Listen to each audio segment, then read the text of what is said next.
Hello, class. Today we're going to look at the Second War for Independence, the War of 1812. Now, at this time period, the United States, unlike now, did not have a large military or want a large military. In fact, the very concept of having a large military is one of the reasons they rebelled against England. They felt like that it would be very oppressive to the presence of a large military.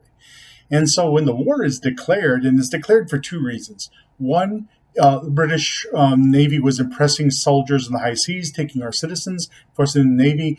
And the other one was by supporting rebel tribes, such, like those led by Tecumseh in their fight against American expansionism. America said, oh, you're arming Native Americans to attack us. You're attacking us in the high seas. And this is why Madison asked for a declaration of war, which he gets. But that's a politician thing. When it comes to the generals, there's like a war with what?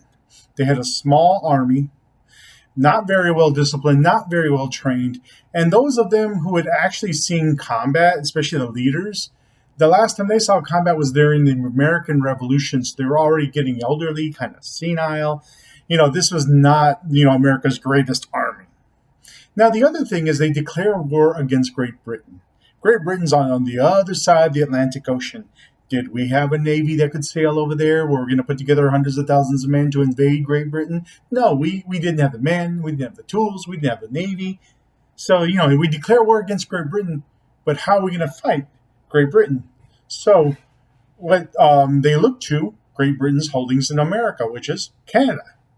So that is where they decide to coordinate their efforts. They'll attack Great Britain via Canada.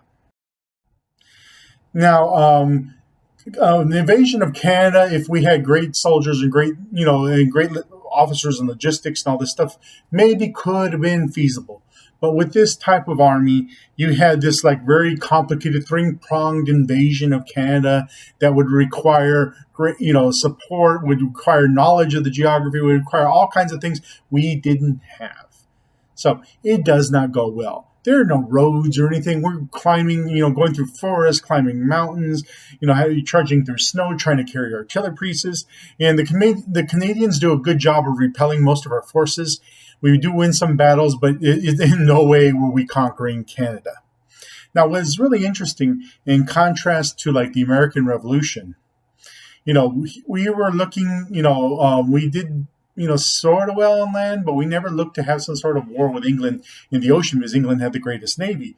And so we didn't look to success in the ocean. But funny thing about 1812, and 1812 had a lot of funny things happen, was that we actually did better on the water than we did on the ground. And this was due to the fact that one of them is the construction of our ships. We use different types of wood that, unbeknownst to us, when it finally got into combat, were really resistant to cannonballs. They either bounced off the sides or they got absorbed into the sides, which is why the USS Constitution has that nickname Old Ironsides, because cannonballs would bounce off of them.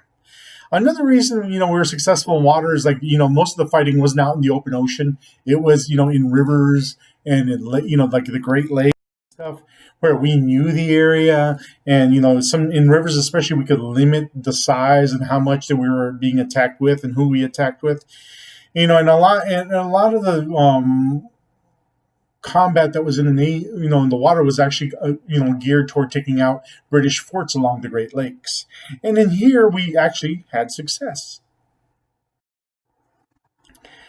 Now, another thing that, at the beginning of the war, even though we weren't doing so good, we actually didn't have much of Great Britain's attention.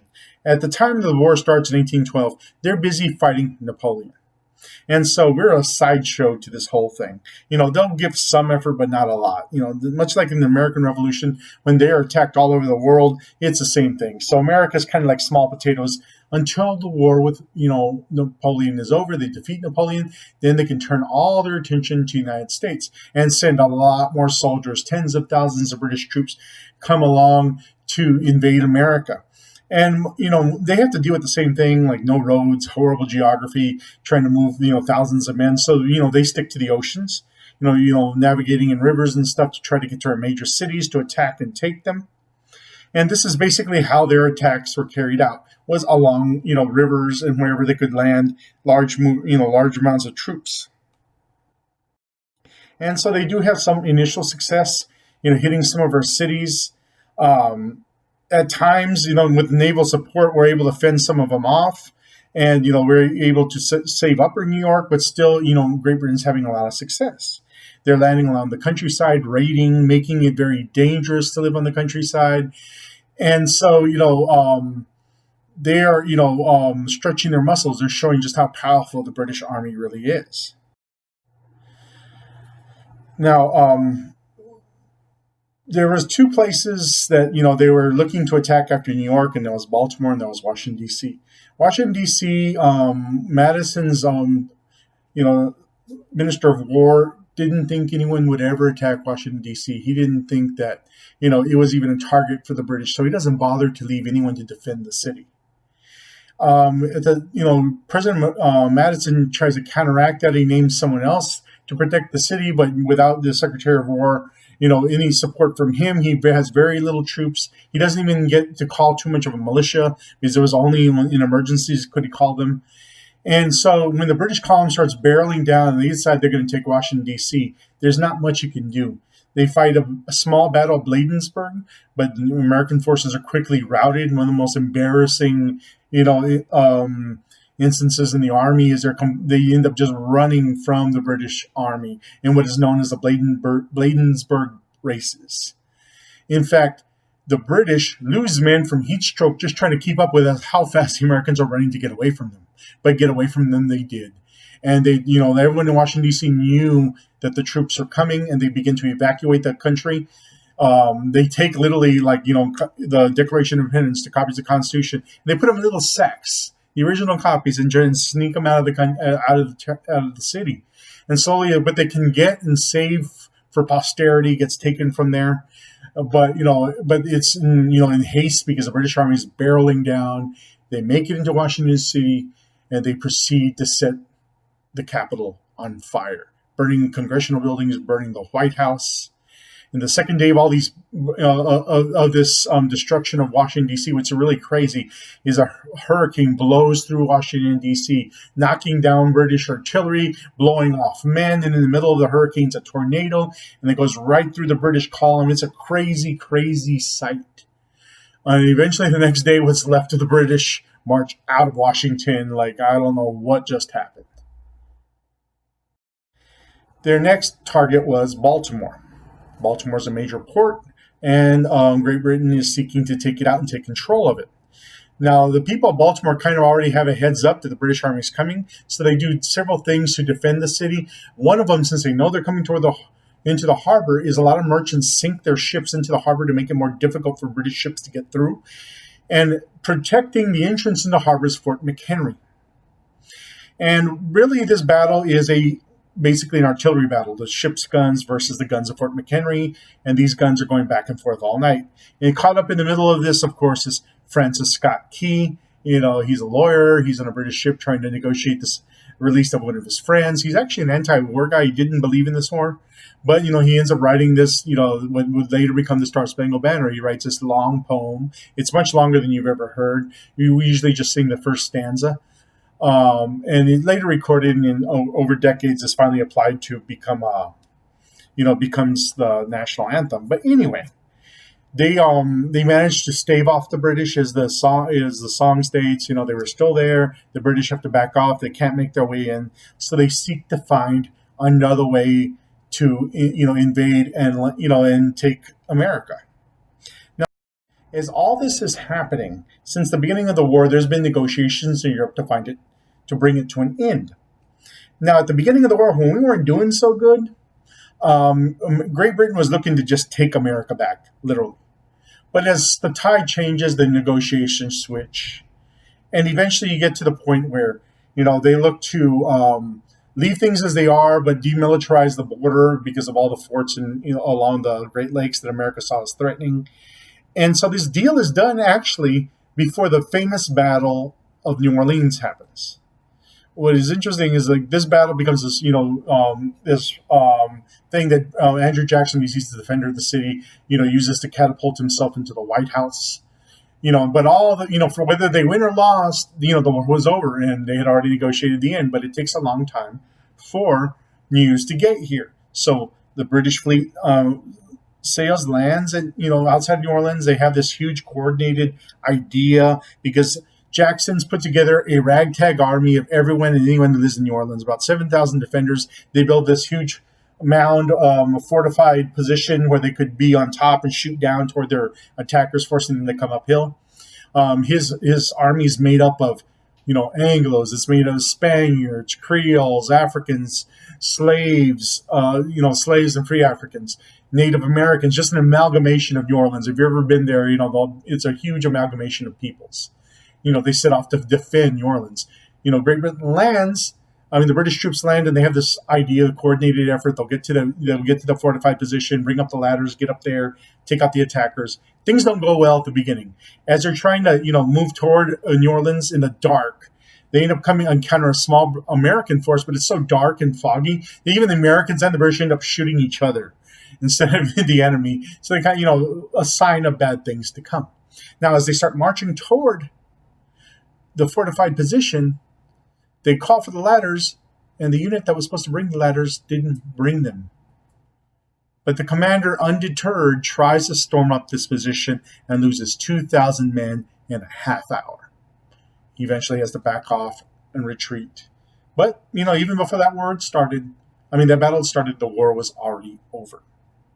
And like I said, Andrew Jackson would use victory here to, help catapult him into the White House. In the treaty signed 2 weeks earlier, allows America to, we're still standing. We're a country to be reckoned with, and Great Britain realizes, that America isn't, something that they're going to ever be able to get back.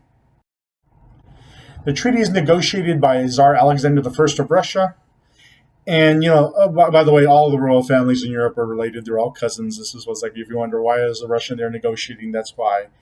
And so when the treaty's finally signed, they, like I said, they look to just put things back the way they were, but demilitarize the border.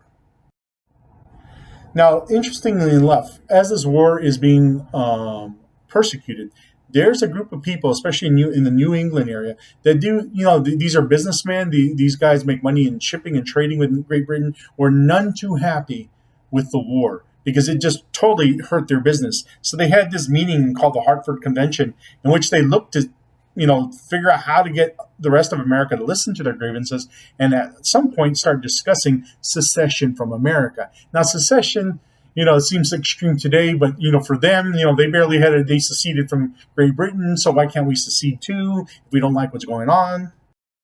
Now, the convention, was something that scared a lot of people. And they were, because they were seeing these Federalists gather together and almost break away from the Union. And they're asking for all kinds of stuff to be passed to, support their point of view. They want a 2/3 vote before any embargo can be put in, because remember, Jefferson made that embargo and it truly hurt their businesses. They wanted a 2/3 vote in Congress when new states are admitted, and also when war is declared.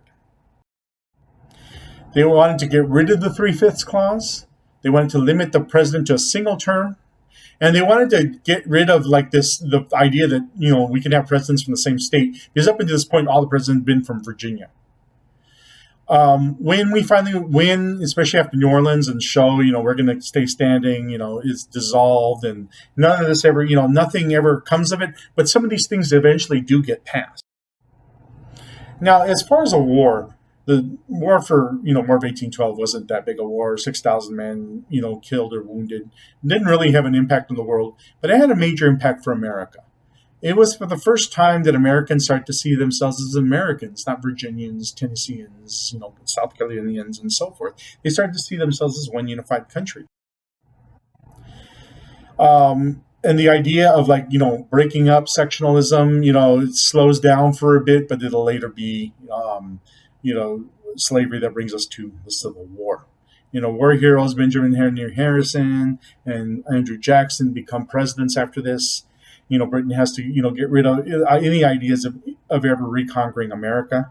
But another thing that's a huge impact on America is the fact and the idea that during the war they realized we can't depend on other people for trade and stuff. We need to start our own manufacturing base. And Canadians actually were quite annoyed with Great Britain for signing this treaty because they felt like, hey, we did a good job. We should have won, or we should have been involved in negotiations for the treaty. And then the Rush-Bagot Agreement, took away all the armaments along the border. And we during the American Revolution we invaded Canada. During here we invade Canada, and so they're a little nervous about America maybe expanding that way. And to this day, it is the longest undefended border, over 5,000 miles. You guys know the border checkpoints here in South Texas and all along the Southwest. It's nothing like that in the North. Mostly an open area. And and like I said before, America gets this idea of this nationalistic idea that we're Americans, and these ideas of what it means to be Americans. The first real American author starts to emerge. James Fenimore Cooper with his novel Last of the Mohicans. Washington Irving, who I know you probably don't know his name, but his stories like Ichabod Crane or The Headless Horseman. And, we had to rebuild the Capitol, and the Bank of the United States gets extended again by Congress so that they can fund all these projects. So these are the impacts of the War of 1812 is, an increase in manufacturing and this increased sense of what it means to be American. Another part of comes after the war is, we're going to maintain a standing army, and, we're going to expand the Navy. And that's something, we've gone forward with to this day.